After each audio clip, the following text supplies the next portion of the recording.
Good morning everyone, welcome back to our daily current affairs.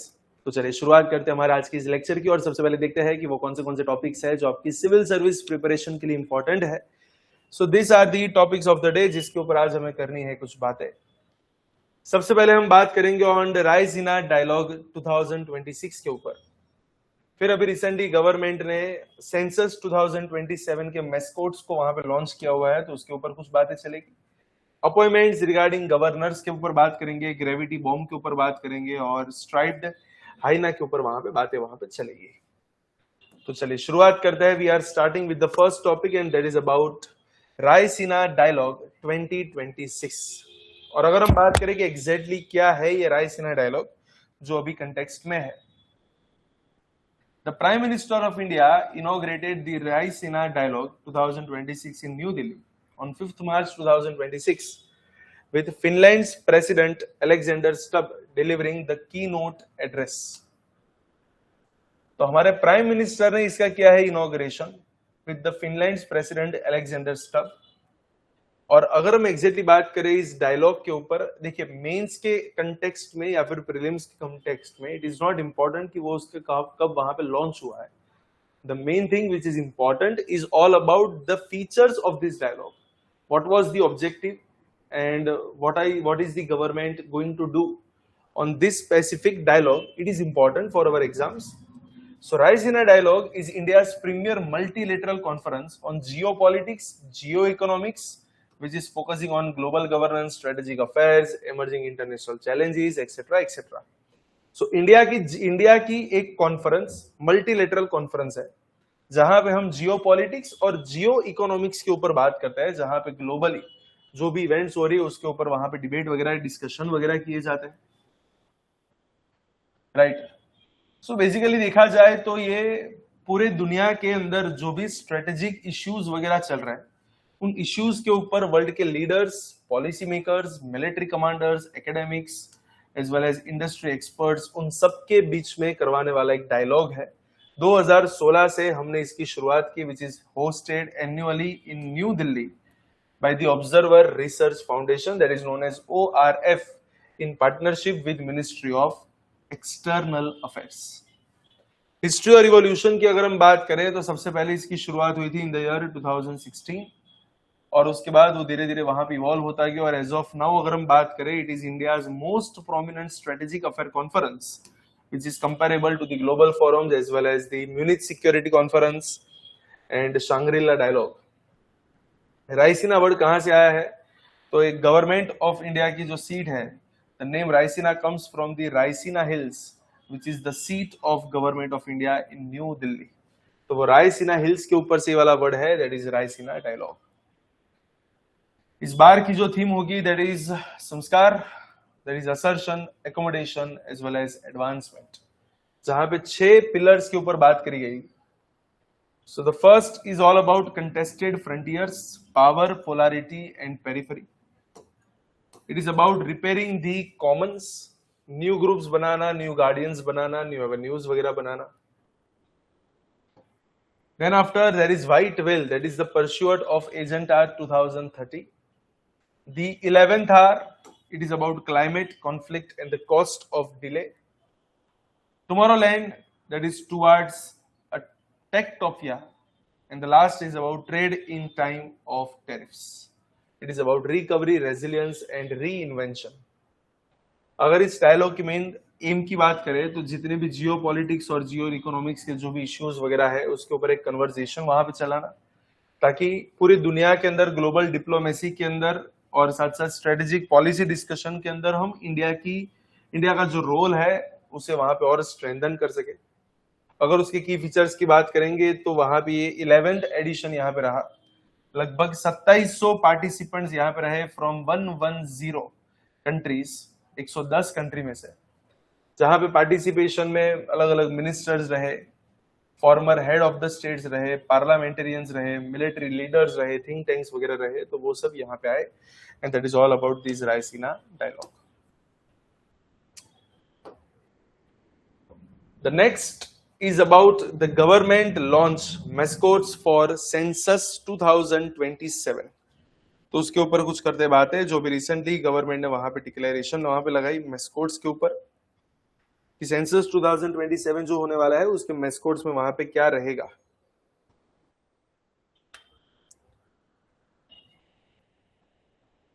तो चलिए वहां पे भी करते हैं शुरुआत।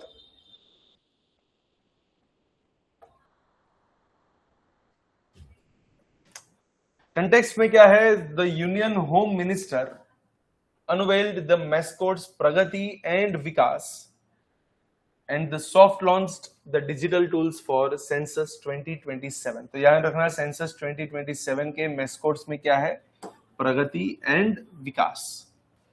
अगर इसके ऊपर थोड़ा सा और डिटेल में बात करें तो 2027 के ऑफिशियल मेस्कोट्स है, उसका मेन टारगेट क्या होता है, to increase the public awareness and participation in the census exercise. लोगों की अवेयरनेस बढ़ाना, पार्टिसिपेशन बढ़ाना। ये जो मैस्कोट्स है वो बेसिकली कम्युनिकेशन एम्बेसडर्स के रूप में काम करते हैं, which helps in disseminate the information about the census process across the diverse communities। In short, census के अंदर सारी की सारी इंफॉर्मेशन वगैरह प्रोवाइड करवाने के लिए इनका यूज किया जाता है। प्रगति जो है वो बेसिकली एक फीमेल एन्यूमरेटर मैस्कोट है, जबकि विकास जो है वो मेल है। थीम ऑफ द मैस्कोट क्या रहेगी, the mascot symbolise and equal participation of women and men in the nation building। They represent the spirit of inclusive development and collective participation।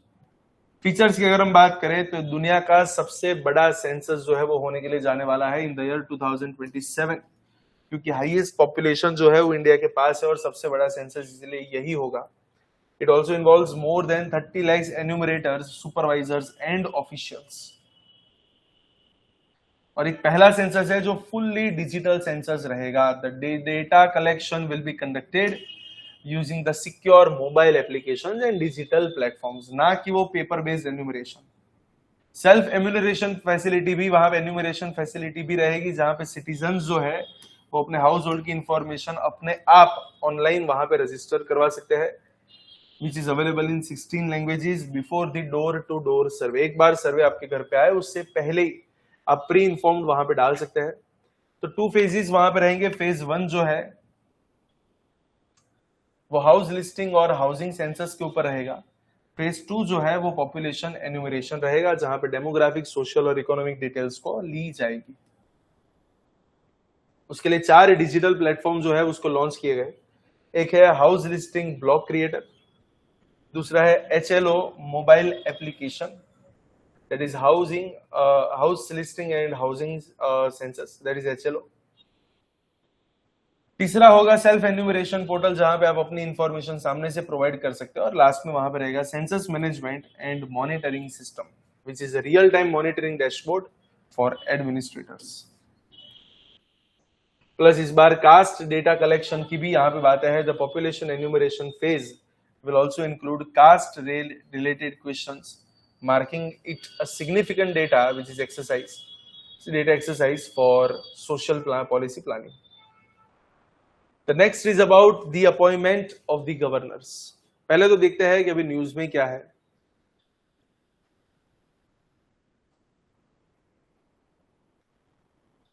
तो recently president ने बहुत से governors और lieutenant governors को एक state में से दूसरे स्टेट में वहां पे ट्रांसफर्स वगैरह किए, और ये इनका ये जो एडमिनिस्ट्रेटिव रीशफल चला वहीं से वाला टॉपिक जो है वो कंटेक्स्ट में आया। देखिए, गवर्नर जो है वो एक कॉन्स्टिट्यूशनल हेड होता है ऑफ अ स्टेट, और एक बहुत इंपॉर्टेंट लिंक के तहत काम करता है between the union government and the state governments. State का जो एग्जीक्यूटिव हेड है वो गवर्नर होता है, और इनका जो मेनली काम क्या होता है, तो वहां पे आप एक चीज आपको ध्यान में रखनी है कि यूनियन और स्टेट के बीच में कोऑर्डिनेशन आपको बना के रखना है, लेकिन साथ साथ उनको जो मेनली जो गवर्नर्स काम करते हैं उनको वहां पे इंस्ट्रक्ट किया हुआ है कॉन्स्टिट्यूशन ने में कि आपको council of minister which is headed by the chief minister, उन्हीं की एडवाइस पे आपको नॉर्मली काम करना होता है। ठीक है, तो आप अपनी मनमानी नहीं कर सकते, आपको उनसे परमिशन लेके या पूछ पूछ के बोल सकते हैं कि वहां पे आपको अपने फंक्शन जो है उसको निभाने हैं। आर्टिकल 153 जो है of our Indian constitution, it mandates that there will be a governor for each state. No doubt उसमें वहां पे 7th अमेंडमेंट लगा 1956 के अंदर, जिसने इस बात को बताया कि अगर आप चाहे तो 2 या उससे ज्यादा स्टेट के लिए कॉमन गवर्नर आप वहां पे रख सकते हैं। Article 154 is all about the executive powers of the governor. 155 जो है वो इस बात को वहां पे स्पेसिफाई करता है कि गवर्नर की जो अपॉइंटमेंट है वो प्रेसिडेंट करेंगे।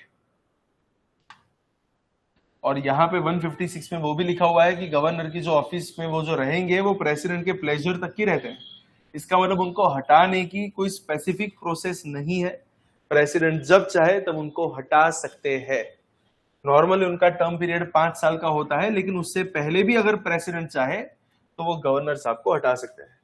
157 and 158 it is about the qualifications for becoming a governor in any state of India, जहां पर स्पेसिफिकली 2 क्वालिफिकेशन सबसे मेन लिखी हुई है, that is citizens of India and 35 years of as.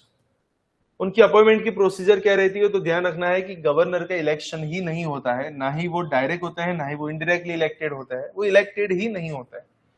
The governor is only nominated by the central government, और वहां पे उनकी जो ऑफिशियल अपॉइंटमेंट होती है it is done by the president, right. So इस बात को इंश्योर करता है that the centre can maintain a degree of supervision over the state administration, right. साथ साथ यहां पे रिसेंटली जो थोड़े बहुत साल पहले एक कमीशन बना जिसका नाम था Sarkaria commission. On the basis of its recommendations हमने कुछ नई परंपराओं को वहां पे इंक्लूड किया है, जहां पे 2 मेजर चीज जो है वो भी रिसेंटली फॉलोड हो रही है। नो डाउट यहाँ पे मैंने पहले ही बता रहा हूँ, एक परंपरा है जो फॉलो होती है, it is not legally binding परंपरा है। अगर आप चाहे तो अच्छी बात है, अगर आप करें तो अच्छी बात है, नहीं करेंगे तो कोई आपके ऊपर केस नहीं कर सकता। It is not justiciable in nature. कि पर्सन जो है गवर्नर के तौर पे जिसकी अपॉइंटमेंट होती है वो एक तो आउटसाइडर्स होना चाहिए, और दूसरा गवर्नर की अपॉइंटमेंट करते टाइम प्रेसिडेंट को एक बार चीफ मिनिस्टर के साथ कंसर्न कर देना है, क्योंकि देखिए अल्टीमेटली काम तो चीफ मिनिस्टर मतलब कि सीएम को ही उनके साथ करना है। तो as a president it will be your responsibility to at least concern the chief to at least consult the chief minister before appointing the governor. उनके मेन काम क्या रहेंगे, तो ये पूरा पॉलिटिकल है कि जितने भी स्टेट एडमिनिस्ट्रेशन के जो भी काम होता है वो सब गवर्नर के नाम ही होता है, राइट। दूसरा उनका मेन काम होता है कि सारे लोगों की वहां पे अपॉइंटमेंट करना, लाइक सीएम की अपॉइंटमेंट करना, उनके मिनिस्टर्स की अपॉइंटमेंट करना, advocate general of state plus state public service commission के चेयरमैन और मेंबर्स को अपॉइंट करना। कॉन्स्टिट्यूशनल रोल क्या है कि अगर मान के चलो आपके स्टेट के अंदर आपको लग रहा है कि कॉन्स्टिट्यूशन फॉलो नहीं हो रहा है और आपको प्रेसिडेंट्स रूल को इम्पोज करना है, तो अब प्रेसिडेंट्स आपको एडवाइस दे सकते हैं अंडर आर्टिकल नंबर 356 कि सर हमारे स्टेट की मशीनरी जो है वो थोड़ी सी ब्रेकआउट हो चुकी है, तो प्लीज आप प्रेसिडेंट रूल को इम्पोज कीजिए। लेजिस्लेटिव फंक्शन में अगर हम बात करें विधानसभा के कंटेक्स्ट में, that is about legislative assemblies, तो हाउस को समन करवाना, लेजिस्लेचर को एड्रेस करना, जहां पे हर एक इलेक्शन के बाद का पहला सेशन और साथ साथ हर साल के पहले सेशन को प्रेसिडेंट साहब जो है और गवर्नर साहब जो है वो एड्रेस करते हैं। बिल्स के ऊपर उनके पास वीटो पावर होता है, that is right to reject the bill.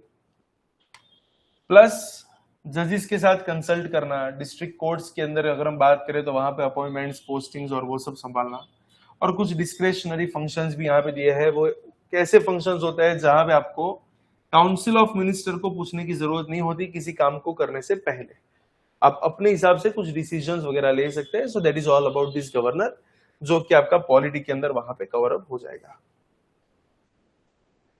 The next topic is about gravity bomb. लेकिन इस टॉपिक को शुरू करने से पहले मैं आपको बता दूं, PD Gurukul that is the best institute in Gujarat for civil service preparation. हमारी तीनों ब्रांच अहमदाबाद, गांधीनगर और वडोदरा के अंदर नई बैचेस होने वाली है शुरुआत फ्रॉम द नेक्स्ट मंथ। और ये जो नई बैचेस यहाँ पे होगी वो यूपीएससी और जीपीएससी क्लास 1-2 के ऊपर फोकस करेंगे। We only focus on higher level examination in all 3 mediums, that is English medium, Gujarati medium and Hindi medium, जहां पे आपको 1-to-1 मेंटरिंग का प्रोग्राम भी दिया जाएगा, ऑनलाइन प्लस ऑफलाइन एक्सेस भी दिया जाएगा, मटेरियल्स वगैरह जो है वो भी हमारी ओर से ही आपको प्रोवाइड किए जाएंगे। बस आपके अंदर एक फिक्स एम होना चाहिए, एक टारगेट होना चाहिए that you want to crack the civil services, और बाकी सारी चीजें जो है वो आप हमारे ऊपर वहां पे छोड़ सकते हैं। सो अगर आपको इस बैच को ज्वाइन करना है तो डेमोज जो है वो भी शुरू हो चुके हैं। You will get 3 free demos as well as up to 50% scholarship उसके लिए बस आपको करना क्या है, तो नीचे डिस्क्रिप्शन बॉक्स के अंदर आपको एक फॉर्म मिलेगा, you just have to fill up that form, और उसके बाद हमारा स्टाफ जो है वो आपके साथ डायरेक्ट कोऑर्डिनेट करेगा। वहां पे आप एक बार इंक्वायरीज के लिए वहां पे आप आ सकते हैं हमारी ब्रांच के ऊपर, right, which is available in Ahmedabad, Gandhinagar and Vadodara, और एक बार वहां पे काउंसलिंग वगैरह ले, ताकि आपको एग्जैक्टली इन डेप्थ पता चले कि व्हाट इज सिविल सर्विसेज, क्यों हमें इसे ज्वाइन करना चाहिए, उसके बाद हमारी सर्विसेज के बारे में जाने, and then after you can make a decision to at least demo उसको तो अटेंड अपने कर ही सकते हैं। उसके बाद आप वहां पे एक इन्फॉर्म डिसीजन ले सकते हैं to join PD Gurukul, right. So next month से नई बैचेस की होने वाली है शुरुआत, which is focused on UPSC and GPSC class 1-2 exams. तो उसके लिए आज ही वहां पे एनरोलमेंट करवाए और अपनी जो सीट है उसको वहां पे फिक्स करें।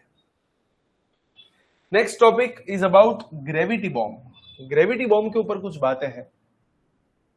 अभी रिसेंटली यूएस डिफेंस सेक्रेटरी ने अनाउंस किया था towards a tactical shift to using 500,000 and 2,000 pound precision gravity bombs against Iran, signaling that Iranian air defense have been sufficiently degraded to allow the direct aerial bombardment।